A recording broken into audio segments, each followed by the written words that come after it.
Hola, buenos días desde La Habana. Y sí, como es tradición ya, de lunes a viernes, del lado de acá del micrófono les habla Joanny Sánchez, cubana, periodista, ciudadana. Además estoy en un martes 13, uy, los supersticiosos. Y la jornada ha amanecido soleada, bastante cálida y con muy poca brisa aquí en la capital cubana, de manera que tendré que abrir de par en par esta ventana 14 a ver si logro que entre algo de fresco informativo, pero sobre todo para asomarme e invitarlos a todos ustedes a que se asomen junto a mí a los temas y las noticias más importantes de este 13 de abril de 2021 aquí en Cuba. Hoy voy a empezar hablando de poder, militares y dinero. Pero antes de decirles los titulares, voy a pasar a servirme el cafecito informativo que, como saben, está recién colado, muy caliente, recién salido de la cafetera. Así que lo voy a poner en la taza mientras se refresca porque está literalmente echando humo. Y en ese tiempo, en esos breves segundos, les comento los titulares de este martes. Ya les adelantaba que iba a empezar hablando de Gaesa, sí, ese gigante militar que no rinde cuenta sobre lo que hace en la economía cubana. También en un segundo momento, no, contra el COVID-19 no sirven, señoras y señores, los mismos métodos de la batalla ideológica. Las autoridades cubanas siguen insistiendo en tratar la pandemia con las viejas estrategias del discurso y la pelea política, y en la práctica está quedando en evidencia que no funciona. Ya verán por qué. En un tercer momento, un libro infantil y el largo brazo de la censura, así como escuchan, un libro escrito para niños, es el último ejemplar de la literatura cubana que ha sido censurado por la seguridad del Estado y que incluso ha recogido todos los volúmenes difundidos de este libro en Santiago de Cuba. Ya les daré también detalles al respecto. Y por último, el movimiento 27N, inspirado en la protesta frente al Ministerio de Cultura del pasado 27 de noviembre, ha lanzado un manifiesto para construir un país inclusivo. Y también comentaré algunas de las estrategias y propuestas que hacen en este documento. Dicho esto, presentados los titulares, ahora sí voy a pasar a revolver para tomarme el cafecito informativo. Tomo la cucharita para refrescarlo mientras lo muevo y de paso hacer la cortinilla musical de este programa, que ya saben se graba todo de un tirón. Así que esta es la pequeña cortinilla musical que permite refrescar el café que está recién colado, breve, que hay que ahorrar, amargo, sin una gota de azúcar como me gusta a mí y siempre necesario. Después de este sorbito, un buchito largo, porque el martes parece que será bastante intenso en la redacción del diario digital 14ymedio.com, los invito a que pasen por nuestras páginas y allí podrán ampliar muchos de estos temas y la mayoría de estas noticias. Ya sabes, si vive en Cuba tendrá que echar mano de un proxy anónimo o de un servicio de VPN para saltarse la censura contra nuestro sitio en los servidores nacionales. Dicho esto, me voy, hablando de nación y censura y control, me voy al primer tema que ya les adelantaba. Tiene que ver con una gran estructura económica poderosísima que se ha hecho con los mejores fragmentos del pastel de la economía nacional. Sí, ese mismo, el Grupo de Administración Empresarial S.A., conocido por sus siglas, 5 letras que al decirlas ya inmediatamente uno siente que, pues tiene que ver con uniformes, con generales convertidos en gerentes, con control financiero y sobre todo con falta de transparencia. Esas 5 letras son Gaesa y se trata, reitero, de un conglomerado controlado por los militares cubanos que gestiona un poco más de unas 60 empresas que, reitero, tienen los más apetitosos sectores de la economía nacional, el turismo, claro está, y muchos otros también han metido muchísimo sus manos en el tema de la llegada de las remesas, las compras y ventas de productos, y también están detrás de las impopulares tiendas en moneda libremente convertibles y esos mismos los mercados que venden en dólares aquellos productos que ya no se encuentran en moneda nacional. Bueno, pues Gaesa es el tema principal hoy de este momento inicial o este primer momento de la ventana 14, porque ahora que está cerca el Congreso del partido, ahora que muchos tienen algunas expectativas y otros ninguna sobre lo que puede pasar en esta cita partidista, vale la pena preguntarse qué va a ocurrir con Gaesa en esas deliberaciones y en esas discusiones, porque, señoras y señores, Gaesa no le rinde cuentas a nadie, parece ser una entidad totalmente supra, por encima de la obligatoria rendición de cuentas, transparencia, decirle a la población qué hace con los recursos nacionales que son míos, suyos, de nosotros. Tendría que rendir cuentas, pero sin embargo Gaesa se comporta de manera absolutamente cerrada, con el secretismo, con el manejo arbitrario de las riquezas nacionales, y bueno, pues no se sabe si el Congreso del partido va a dar un espaldarazo a que continúe ese mecanismo, esa manera de gestionar la economía nacional. No hay que hacerse ninguna esperanzas, porque ya saben que Gaesa está muy conectado al clan familiar, a la genética, al árbol genealógico que mantiene con mano de hierro este país desde hace más de 60 años. Así que Gaesa, militares, familia en el poder vienen siendo pues bastante sinónimos en este caso. ¿Se acuerda usted alguna vez que Gaesa haya sido sometida al escrutinio, por ejemplo, de la Contraloría General de la República? No, ¿verdad?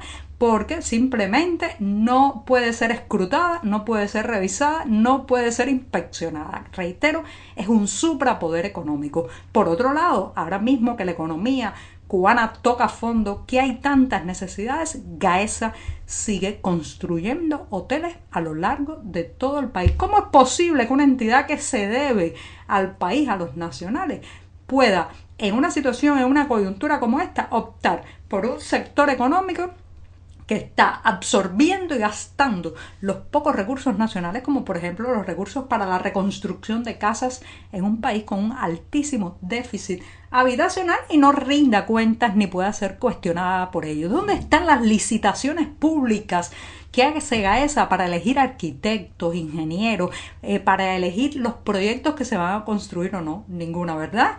Y por otro lado, ¿por qué Gaesa sigue usando los mecanismos de filtrado ideológico y político para contratar personal? Y en lugar de abrir plazas a las personas más capaces, con más conocimientos, más talentosas, pues sencillamente filtra y contrata a los más confiables para esos sectores de la economía que están conectados a los más jugosos platos financieros y económicos. Así que Gaesa, ese gran conglomerado militar, es de alguna manera un resumen de cómo se lleva la economía en Cuba. Puertas adentro, controlada por un clan familiar, sin transparencia, sin derecho alguno de los ciudadanos a escrutar, a examinar, a saber las cuentas internas, y sobre todo imponiéndose desde la ideología, desde la política, desde el secretismo y desde manejar la economía nacional como si fuera un campamento, como si fuera un cuartel, y los empleados, los trabajadores de Gaesa, como si fueran soldados. Así que ahí tenemos ese elefante en la habitación. Vamos a ver si el Congreso del Partido Comunista lo ve, aunque quizás no, aunque quizás se hacen los ciegos y lo dejan seguir ganando poder. Bueno, dicho esto, me extendí un poco en el primer tema. Me voy a dar el segundo sorbito del día para pasar a otra cuestión que está relacionada con la pandemia.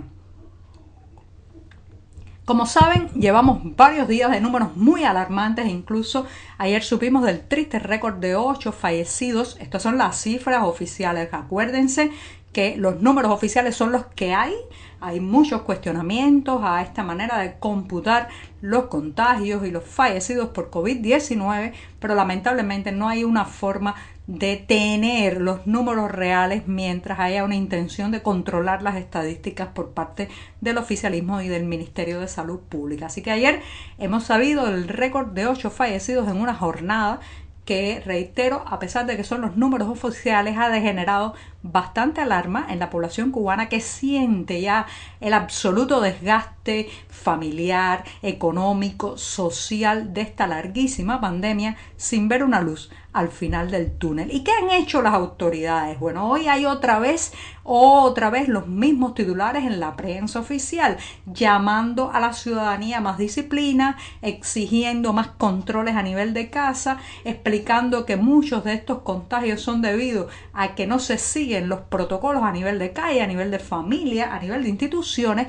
Pero todo esto, señoras y señores, matizado y marcado por la misma impronta de todas las batallas ideológicas y políticas que ha llevado a cabo el régimen cubano en más de medio siglo. Están tratando al COVID-19, al coronavirus, como si fuera un enemigo político. Y esto no va de eso. Esto va de otra cosa mucho más complicada, mucho más profunda, y tiene que ver, además, su solución con cuestiones que sí tienen una decisión política, pero van más allá que la ideología. Por ejemplo, ¿por qué? ¿Por qué se sigue hablando de mantener la higiene cuando en este país ahora mismo comprar jabón, detergente, pasta dental, una toalla para secarse las manos sigue siendo prácticamente imposible para muchas familias? Se sigue hablando de no estar en las calles, pero en las casas la gente no cabe. Hay un déficit habitacional, como mencionaba en la primera noticia, y también, bueno, pues hay mucho hacinamiento, mucha falta de recursos para mantener la higiene doméstica,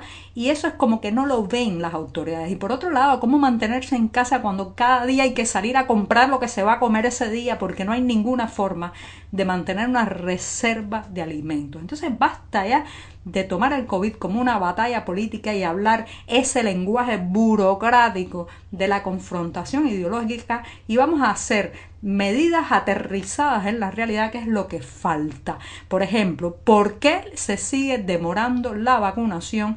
¿Por qué se eligió esperar porque los candidatos vacunales se tuvieran listos cuando hubiéramos podido ir adelantando con alguna otra vacuna importada, traída de fuera? Eso también va a tener un costo en vidas y un costo en salud. Y no es una batalla política, es un virus y está haciéndose cada vez más presente y dejando una huella profunda de daños en la realidad cubana. Bueno, me voy rápidamente recomendándoles una entrevista que llevamos hoy en las páginas del diario digital 14ymedio.com, y se trata de un libro infantil. El autor de un libro infantil denuncia que su libro ha movilizado a la seguridad del Estado en Santiago de Cuba, que ha secuestrado varios ejemplares que este autor, Andrés Gómez Quevedo, le había regalado a su familia. Si ustedes se imaginan ya cuando un régimen llega a un punto en que le teme a una historia infantil, se llama Los árboles que querían volar, y tiene que ver con libertades, con autoritarismo, con ganas de proyectarse un poco más allá de lo permitido. Pero bueno, es una historia para niños, y lo cierto es que la policía política en Santiago de Cuba ha desplegado todo un operativo para quitarle este libro infantil de las manos a los que ya habían alcanzado un ejemplar. Les reitero, lean la entrevista en las páginas de 14ymedio.com. Y si van a pasar por ahí, bueno, pues no olviden también echarle una lectura al nuevo manifiesto que ha lanzado el movimiento 27N, que, como les decía, es en homenaje al 27 de noviembre, la protesta frente al Ministerio de Cultura. El colectivo ha difundido este documento en el que expresan su idea de país para Cuba y resumen 4 demandas fundamentales para alcanzarlo. Ya verán cuáles son, pero solamente les reitero que se trata de construir un país inclusivo, democrático, soberano, próspero, equitativo y transnacional. Fíjense qué interesante, pero también cuán lejos estamos de lograrlo. Muchas gracias y hasta mañana, que será miércoles, el día atravesado de la semana.